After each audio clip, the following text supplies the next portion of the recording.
श्री शिवाय नमस्तु भयम। दोस्तों, जैसा कि आप सभी लोग जानते हैं कि 9 फरवरी 2026 यानी सोमवार को पड़ रही है फाल्गुन मास की कृष्ण पक्ष सोमवार अष्टमी तिथि। और दोस्तों, यह वह तिथि है जो फाल्गुन मास में पड़ने वाली सबसे बड़ी तिथि है, क्योंकि यह सोमवार के दिन पड़ रही है और इसका बहुत ही बड़ा और विशेष महत्व हो जाता है। पूज्य गुरु जी ने कहा है कि अगर कभी भी मौका लग जाए और फाल्गुन महीने की अष्टमी तिथि सोमवार को पड़ जाए तो आप लोगों को 3 दीपक वाला उपाय तो अवश्य ही करना चाहिए। इन दोनों का संयोग बहुत ही कम आता है। इसी के साथ में गुरुजी ने अपनी शिव पुराण कथा में बताया है कि इस दिन आपको एक 3 दीपक वाला उपाय तो आपको अवश्य ही करना चाहिए, क्योंकि ऐसा दिन पूरे साल में सिर्फ एक ही बार आता है। और दोस्तों, आप सभी लोग जानते हो कि सोमवार अष्टमी तिथि का अगर सबसे बड़ा कोई उपाय है तो वह 3 दीपक वाला है। तो दोस्तों, सोमवार अष्टमी तिथि के दिन आप लोगों को इस 3 दीपक वाला उपाय को जरूर करना है। बहुत सारे लोग होंगे जिन लोगों ने इस उपाय को ना किया हो, मतलब पूरा साल निकल गया, उन्होंने किसी भी दिन इस 3 दीपक वाला उपाय को ना किया हो। पर दोस्तों, आपके पास एक आखिरी मौका बचा हुआ है, जो कि 9 फरवरी सोमवार अष्टमी तिथि के दिन है। इस दिन आप लोगों को इस वाले उपाय को जरूर कर लेना। भले ही आपने पूरे महीने भर इस उपाय को ना किया हो, पर अगर आपने इस फाल्गुन महीने के सोमवार अष्टमी तिथि के दिन अगर इस वाले उपाय को कर लिया तो आपको इस उपाय को करने का वह फल मिलेगा जिसकी आपने कभी कल्पना भी नहीं करी होगी। इसीलिए आप लोग इस वाले उपाय को एक बार जरूर कर लेना है, ताकि आप लोगों के हाथ से यह मौका ना जा सके और आपको इस उपाय को करने का फल मिल सके। दोस्तों, यह उपाय पंडित जी अपनी अभी की ही श्री शिव महापुराण की कथा में बताया है जी। इस उपाय को आज हम आपको बहुत अच्छे से समझाने वाले हैं। इस वीडियो को देखने के बाद इस उपाय को समझने के लिए आपको कोई और वीडियो को देखने की जरूरत नहीं पड़ेगी। तो चलिए दोस्तों, उपाय को शुरू करते हैं। देखिए, ये फाल्गुन महीने के सोमवार अष्टमी तिथि के दिन ये इतना खास होता है, इतना महत्वपूर्ण होता है। देखा गया है कभी कभी बड़े बड़े पूजा पाठ अनुष्ठान जो मनोकामना पूर्ण नहीं होते, वो फाल्गुन महीने की सोमवार अष्टमी तिथि के दिन एक छोटे से उपाय करने से ही आपकी मनोकामना पूर्ण हो जाती है। और बहुत सारे लोगों ने इस उपाय को किया भी है और उनको इस उपाय को करने का फल भी जरूर मिला है। अगर आप लोग भी इस उपाय को करना चाहते हैं तो आप इस उपाय को पहले अच्छे से समझ लेना, सुन लेना, उसके बाद करना।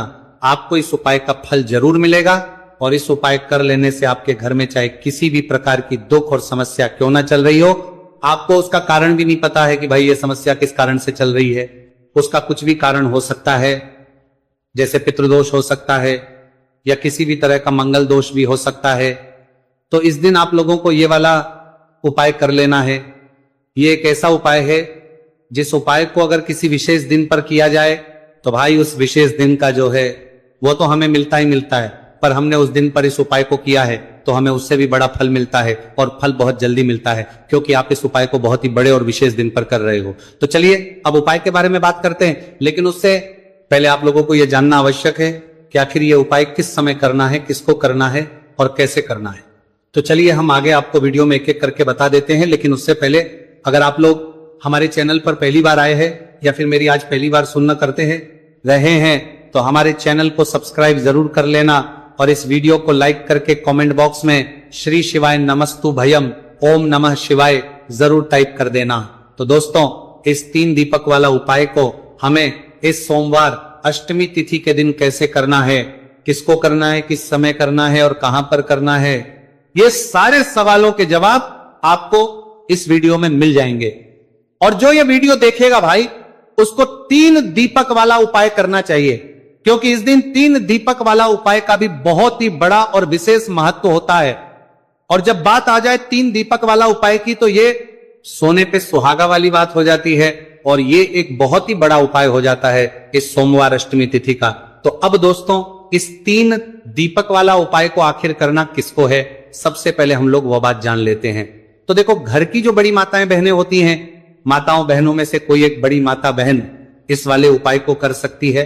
और दोस्तों, अगर आप चाहें तो अपने घर में से सभी सदस्यों को भी इस उपाय को करवा सकते हैं। अगर किसी व्यक्ति की खुद की कोई मनोकामना है, खुद की कोई दुख और परेशानी है जो कि वो अपने लिए ही करना चाहता है, इस वाले उपाय को तो वो खुद अपने लिए भी कर सकता है।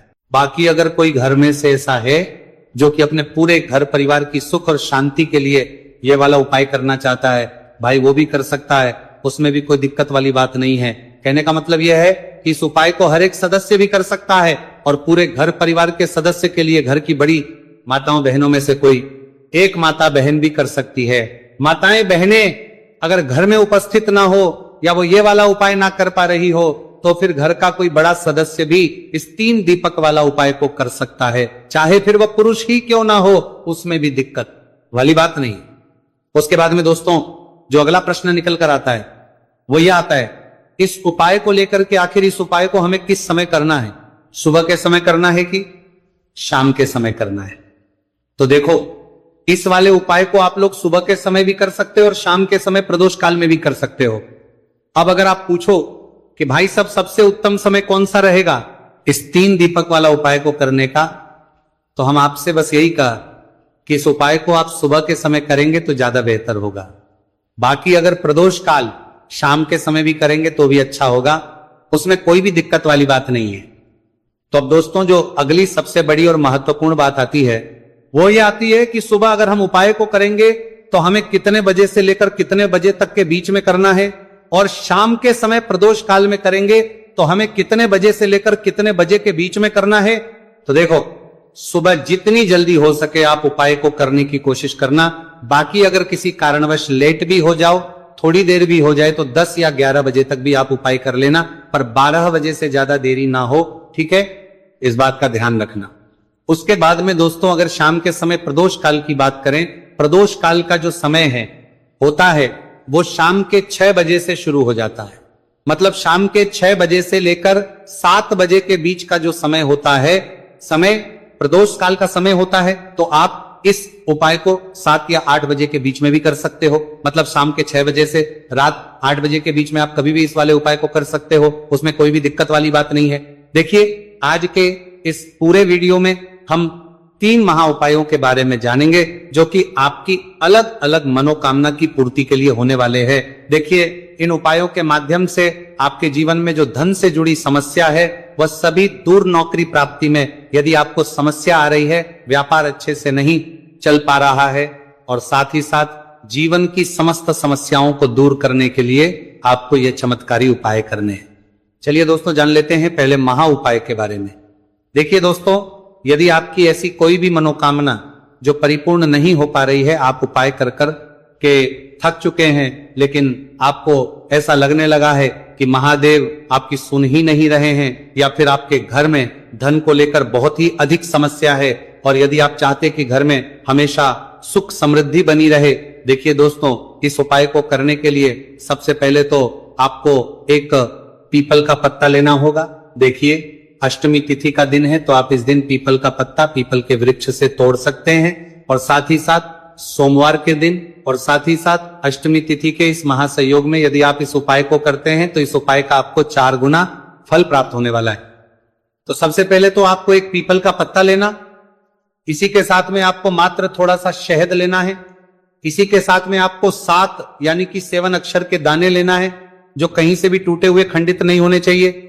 इसी के साथ में आपको लेने होंगे 1 चुटकी काले तिल। काले तिल आप 11 भी ले सकते, 21 भी ले सकते, 51 भी ले सकते हैं, जितने भी आपके पास है उतने ले सकते हैं। देखिए दोस्तों आपके पास जो पीपल का पत्ता है, सबसे पहले तो उस पीपल के पत्ते पर आपको शहद की 7 रहे बिंदियां लगानी। देखिए गुरुजी यहां पर एक विशेष जानकारी दी है कि जब भी आप ये 7 बिंदियां लगाएंगे तो आपको अपनी जो भी विशेष मनोकामना है उसे मन में सोचते रहना है। अब दोस्तों आपके पास जो 7 चावल के दाने हैं उन्हें आपको उसी पीपल के पत्ते के ऊपर रख देना है। देखिए दोस्तों जब आप 7 चावल के दाने पीपल के पत्ते पर रखेंगे तो आपको अपना नाम और अपनी गोत्र को मन में बोलना है। अब इसी पीपल के पत्ते के ऊपर आपके पास जो 1 चुटकी काले तिल है उसे भी आपको रख देना है। अब इस पीपल के पत्ते को दोनों हाथों में रख करके आपका जो पूरा घर ही घर के प्रत्येक कोने में, प्रत्येक कमरे में इस पीपल के पत्ते को लेकर के आपको घूम जाना है। केवल बाथरूम और शौचालय को छोड़ करके सभी कमरे में घूम जाना है। आपको लगातार ओम नमः शिवाय या फिर श्री शिवाय नमस्तु भयम इस मंत्र का जाप करते रहना है। अब दोस्तों इस पीपल के पत्ते को लेकर के सीधे आपको पहुंच जाना है किसी भी बहते हुए जल में, सरोवर के पास।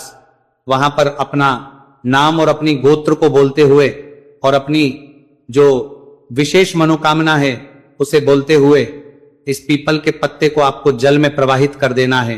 देखिए दोस्तों, गुरुदेव ने बताया है कि यदि आपके घर के आसपास कोई भी नदी, तालाब, सरोवर नहीं है तो इस पीपल के पत्ते को आप पीपल के वृक्ष के नीचे या फिर बेलपत्र के वृक्ष के नीचे भी रख करके आ सकते हैं। वहां पर भी आपको अपना नाम और अपनी गोत्र बोलना है और अपनी मनोकामना को बोलते हुए वापस आपको अपने घर आ जाना है।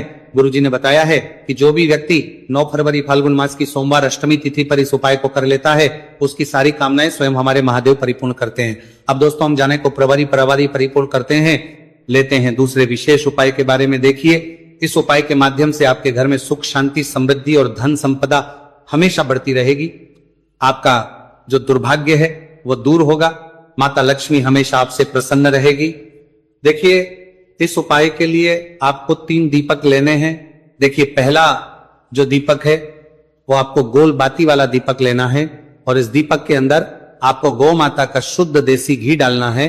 और जो अन्य 2 दीपक हैं वो आपको लंबी बाती के तैयार करने हैं और इन दोनों दीपक के अंदर भी आपको गौ माता का शुद्ध घी प्रयोग करना है। तो एक दीपक आपको गोल बाती का तैयार करना है, 2 दीपक आपको लंबी बाती के तैयार करने।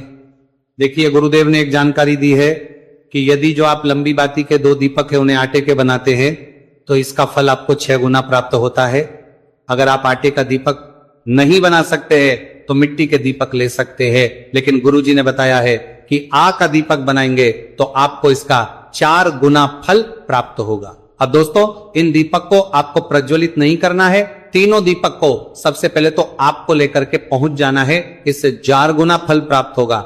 9 फरवरी फाल्गुन मास सोमवार अष्टमी तिथि पर बेलपत्र के वृक्ष के नीचे, अब जो आपके पास गोलबाती का दीपक है, सबसे पहले तो उसे आपको बेलपत्र के वृक्ष के नीचे प्रज्वलित करना है। दीपक के नीचे आपको आसन के रूप में चावल के दाने रख देना है। तो पहला गोल बाती का दीपक आपको बेलपत्र के वृक्ष के नीचे प्रज्वलित करना है।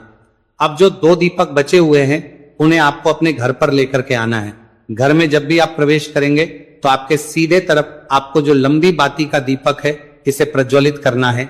यानी कि मुख्य द्वार में जब भी आप प्रवेश करते हैं तो आपके सीधे हाथ की तरफ लंबी बाती का दीपक आपको प्रज्वलित करना है। इस दीपक के नीचे भी आपको आसन के रूप में कुछ ना कुछ अवश्य लगाना है। और तीसरा जो लंबी बाती का दीपक है उसे आपको अपने घर के मंदिर में माता लक्ष्मी के सामने प्रज्वलित कर देना है। ध्यान रखना, दीपक की जो बत्ती है उसका मुख आपको उत्तर दिशा की रखना है। गुरुदेव ने बताया है कि जब भी आप तीनों दीपक को प्रज्वलित करेंगे तो उनमें आपको एक एक कमल गट्टा भी डालना है। देखिए, इस उपाय का महत्व क्या है। जब भी आप बेलपत्र के वृक्ष के नीचे एक दीपक प्रज्वलित करेंगे तो वहां पर माता लक्ष्मी का निवास होता है। और दूसरा दीपक जो आप अपने घर के मुख्य द्वार पर लगाएंगे तो माता लक्ष्मी आपके मुख्य द्वार तक आएंगी।